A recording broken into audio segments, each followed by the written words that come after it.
Alright, reka mbaye ikaze nk'ibisanzwe kuri YouTube channel yacu Leonard Secrets. Uyu munsi nakuzaniye bonus, yes, nakuzaniye promotion y'umunsi. Ndabizi wise wibaza ibibazo byinshi cyane, tise no promotion y'iki, promotion azanye ite agiye kuduha iki. Yes, wikibaza ibibazo byinshi kuko ndahari kugira ngo mbigusubize, na mpamvu yo kwigora rero. Nkuko mubizi YouTube channel yacu bafasha kubagezaho ubusobanuro bw'amazina yanyu, ikakubwira ibikuranga bitewe nuko witwa, nkabagezaho inkuru zitandukanye ndetse n'ibiganiro ku nsanganyamatsiko zitandukanye. Wasanga kandi hari umuntu utarakora subscribe, namubwira ngo ari gucikwa n'ibintu byinshi cyane bitandukanye, ibintu byamugirira akamaro mu buzima bwe bwa buri munsi. Niyo mpamvu nakubwira ngo niba utarayikora, ihutire kuyikora kugira ngo tugendane umunsi ku wundi. Murabizi iyo ukunda umuntu umugenera ibintu byiza byanze bikunze. Yes, niyo mpamvu rero kubera ko nanjye mbakunda, hari ibyo ngiye kujya mbagenera bya buri munsi. Icyo ngiye kubagenera rero nicyo maze kuvuga ko ari bonus cyangwa se promotion nakuzaniye y'umunsi. Ni ibintu ntari nsanzwe mbagezaho, kandi mu bintu byose nakubwiye dukora kuri iyo YouTube channel, ari byo birimo amazina, inkuru, ntabwo iyo bonus yari isanzwe. Yes, ntabwo yari isanzwe, ariko naricaye mbitekerezaho mbona nabyo birakwiye. Bonus rero kuntu imeze, ni ibintu ngiye kujya mbagezaho umunsi ku wundi, nkuko mbagezaho n'ibyo byose umunsi ku wundi, nkakugezaho ibintu rero byagufasha mu buzima bwawe bwa buri munsi. Ni ibyo ngiye kujya nkutegurira byagufasha ku bintu bitandukanye, yaba mu myitwarire, yaba mu mibereho, mu buryo ubayeho mu buzima bwawe bwa buri munsi. Yes, rero ni ibintu byinshi. Reka ndeke gutinda, ahubwo nkugezeho promotion cyangwa se bonus nakuzaniye, nyikugezeho umenye iyo ariyo. Bonus yanjye cyangwa promotion y'umunsi ni ibintu ngiye kukubwira bigera mu 10 cyangwa birengaho, byagufasha kubaho mu buzima bwawe bwose uri umuntu usobanutse. Nizere ko gusobanuka byo urabizi icyo bivuze, ntabwo ari ngombwa kwirirwa mbigusobanurira. Yes, ahubwo reka mite nangira nkubwira ibintu byagufasha kubaho uri umuntu usobanutse. Ikintu cya mbere ni ikihe rero? Ikintu cya mbere cyagufasha kubaho muri iyi si usobanutse ni ugukoresha igihe cyawe neza. Yes, ndajya mbikubwira ndetse nanabigusobanurire. Icya mbere ni ugukoresha igihe cyawe neza. Burya iyo ukoresha igihe cyawe neza, ibintu byawe byose bigenda neza kandi byagufasha kugera ku byo wifuza. Ushobora gukoresha igihe cyawe neza, uburyo wagipanze, ukora ibintu runaka, hanyuma bikaribuze kugufasha kugera kuri bya bintu washakaga kugeraho, ndetse bikaribuze kongera n'undi mwanya wo kugira ibindi ukoramo, kubera ko ukoresha igihe cyawe neza, wagikoresheje hanyuma usagura n'ikindi cyo kuba wakoramo ibindi bintu bitari mu byo wateganyaga gukora. Ibyo rero bikaba byatuma ugera ku bintu byawe wifuza kugeraho mu buryo bwihuse. Wibuke ko kandi iyo utakaje igihe cyawe byanze bikunze uricuza. Niyo mpamvu rero ntabwo nshaka kuzigera wicuza mu buzima bwawe ngo watakaje igihe. Niyo mpamvu naje kugira ngo musobanurire ibintu byinshi byagufasha kubaho neza cyangwa se kubaho uri umuntu usobanutse. Ikintu cya kabiri, burya mu buzima bwacu bwa buri munsi tugenda twiga. Yes, tugenda dufata amasomo. Icya kabiri nuko ugerageza kwandika ibyo wize. Gerageza kwandika ibyo wize kugira ngo utabyibagirwa.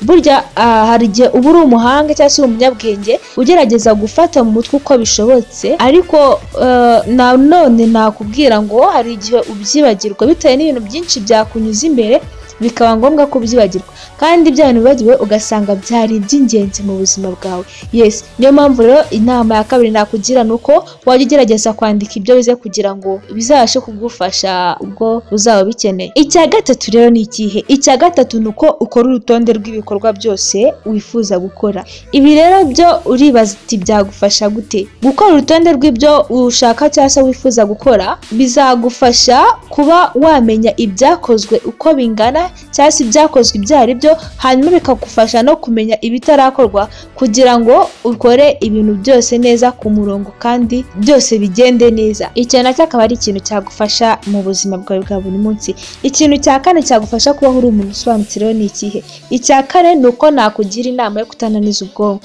Yes, akenshi usanga ngo nidukora cyane, ngo nitwihatira gukora ikintu runaka tukinaniza ngo tukumva ko twakoze cyane nibwo tuzagera ku bintu twifuza.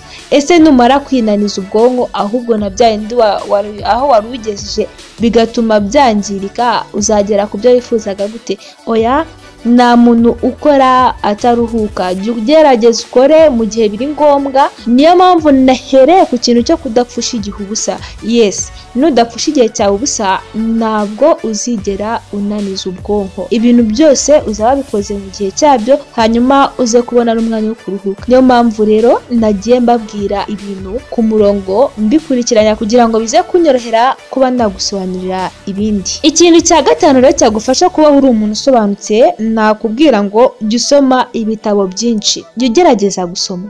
Burya turi abahanga reka ariko mbivuga, ariko ibintu byinshi tuba tuzi ntabwo biba bihagije. Niyo mpamvu tuba tugomba kugira ibyo twongeraho kugira ngo bize bifashe bya bindi tuzi, cyangwa se tugire ibindi twunguka bishya byadufasha kumenya byinshi byisumbuye ku byo twari dusanzwe tuzi. Niyo mpamvu rero ngushishikariza kujya usoma ibitabo bitandukanye kugira ngo ugire ibyo wiyungura. Ikintu cya gatandatu ni ikihe rero? Ni uko nakugira inama yo kutihererana ibyo wamenye. Yes, urabizi abantu benshi hari igihe amenya ikintu runaka akavuga ngo ntabwo akibwira mugenzi we. Kubera iki? Kubera icyo utamubwira nawe akabasha kuba yakifasha, akabasha kuba yagira aho yigeza. Wikiherana ibintu. Erega jya umenya ko mu kumusobanurira kwawe uburyo bikorwamo ariko nawe bigenda biguha ubushobozi bwo kubimenya byimbitse. Urushaho kumenya ibyo uri gusobanurira umuntu runaka. Niyo mpamvu nakuvuga ngo ntukihererane ibyo wamenye, ahubwo jya ubisangiza abandi.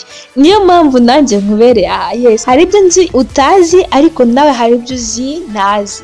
Gusa njyewe ibyanjye nifuje kubigusangiza kugira ngo twese bitugirire akamaro. Niyo mpamvu ndi kugira inama rero nawe yo kuzajya usangiza abantu ibyo wabashije kumenya. Icya karindwi ni uko ugerageza gukora ibintu cyangwa se kwigana ibintu bishya utari usanzwe ukora. Hari igihe runaka gishobora kugera ibintu wari uzi gukora bikaba byahinduka, bikaba ngombwa ko udakomeza kubikora kubera impamvu runaka. Hanyuma igihe rero nakubwiye ngo uzajya ugerageza kwigana gukora ibintu bishya utari usanzwe gukora, muri ibyo bihe rero bya bindi bisanzwe byananiranye, bimwe bishya bizakugoboka. Yes, gira ngo icyo kirumvikanye neza cyane. Ikintu cya munani ni ikihe? Shaka inshuti nziza ndetse wige kubana nazo. Burya nta muntu wigira, biba ngombwa cyangwa se biba byiza iyo ugize inshuti zimwe zigufasha, zikugira inama igihe ibibazo bikurenze, zimwe zibona ugeze mu bibazo cyangwa se mu bihe bibi zikagufasha,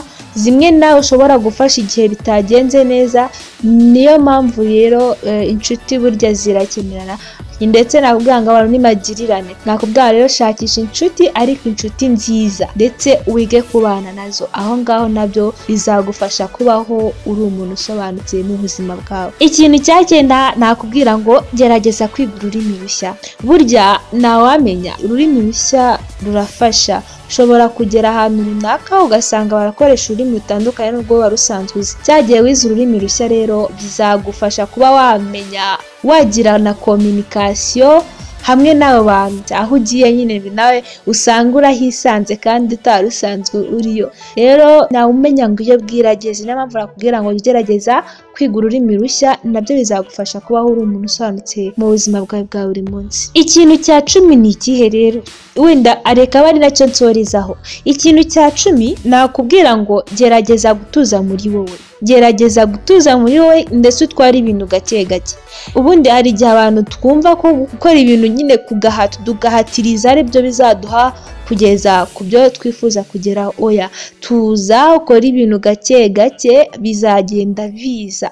Wikumva ko niba ukeneye ikintu runaka kirahita kiza uwo munsi ugikenereyeho. Oya, gake gake nirwo rugendo. Uzakora uyu munsi, ukore ejo, ukore n'ejo bundi. Erega ari n'igihe uzagerageza gukora cyane ariko byange. Icyo gihe rero ntuzacika intege. Niyo mpamvu nkubwira ngo gerageza gukora ibintu gake gake utuje, nibwo bizajya biguha kumenya urutambwe utera ugera ku rundi. Ibyo ni ibintu 10 byose nkubwiye byagufasha kubaho uri umuntu usobanutse mu buzima bwawe bwa buri munsi. Ariko reka nkubwire akantu kamwe rero nakubwira warenzaho. Ushobora kwibaza nakahe? Mu bintu byose nakubwiye ni byiza wabigerageza, ariko burya gusenga ni intwari ikomeye. Mu bintu byose ukora ntukibagirwe isengesho. Ibyo ukora byose ujye wibuka gusenga. Gusenga bikubere ingabo igukingira. Mwakoze cyane rero kudukurikira hamwe nanjye Miss Edith, nzajya mbagezaho ibintu byinshi bitandukanye. Bonus y'ubutaha rero nakubwira ngo ntuzacike.